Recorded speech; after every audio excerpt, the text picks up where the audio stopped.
ছাপানো নবম দশম শ্রেণীর পৌরনীতি ও নাগরিকতা বইয়ের ৭৩ নম্বর পৃষ্ঠার গণতন্ত্রে রাজনৈতিক দল ও নির্বাচন ব্যবস্থা অধ্যায়ে বাংলাদেশ আওয়ামী লীগ সম্পর্কে হাসিনার অলিগার্করা লিখেছে, আওয়ামী লীগ এদেশের সবচেয়ে বৃহত্তম রাজনৈতিক দল আর বিএনপিকে নিয়ে অতিকথন, অপপ্রচার আর কুৎসা রটনার বিরতিহীন যে ধারাভাষ্য চালানো হয়েছে শেখ হাসিনার ১৬ বছরে, তারই প্রতিফলন এখনো আমরা দেখছি পাঠ্য পুস্তকে।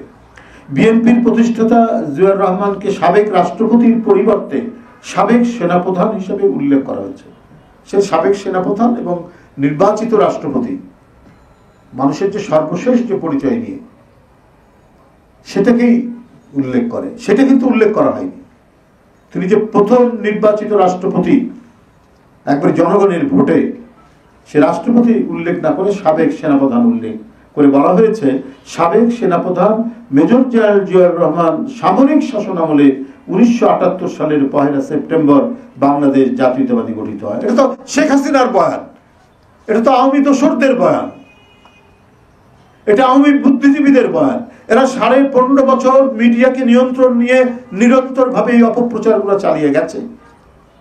আর সেটারই যদি প্রতিফলন শিক্ষা মন্ত্রণালয়ে তাদের নেতৃত্বে এই যে পাঠ্যপুস্তক যে পরিমার্জন হচ্ছে, নতুন করে মুদ্রণ হলো, সেখানে যদি আপনার সন্নিবেশিত থাকে, সেখানে যদি ছাপানো হয়, তাহলে কার সরকার? তারা এখনো বাজার সিন্ডিকেট দমন করতে পারেননি। দ্রব্যমূল্যের লাগামহীন ঊর্ধ্বগতিতে দিশেহারা মানুষ, প্রতিদিনের সংসারের ব্যয় মেটাতে জনগণকে যুদ্ধ করতে হচ্ছে।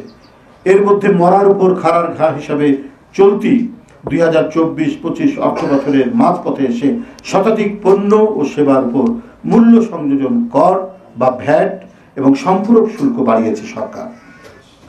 তাতে দৈনন্দিন জীবনযাত্রার খরচ আরেক দফা বাড়ছে সাধারণ মানুষের। এমনিতেই মূল্যস্ফীতির ঊর্ধ্বমুখী প্রবণতার কারণে সাধারণ মানুষের নাভিশ্বাস উঠছে। সেখানে জীবন রক্ষা করে ওষুধ, এলপি গ্যাস, গুঁড়া দুধ, বিস্কুট, আচার, টমেটো কেচাপ বা সস, জুস, টিস্যু পেপার, ফলমূল, সাবান, ডিটারজেন্ট পাউডার, মিষ্টি এবং চপ্পলের উপর ভ্যাট হার বৃদ্ধি মধ্যম ও নিম্ন আয়ের মানুষকে আরও চাপে ফেলবে।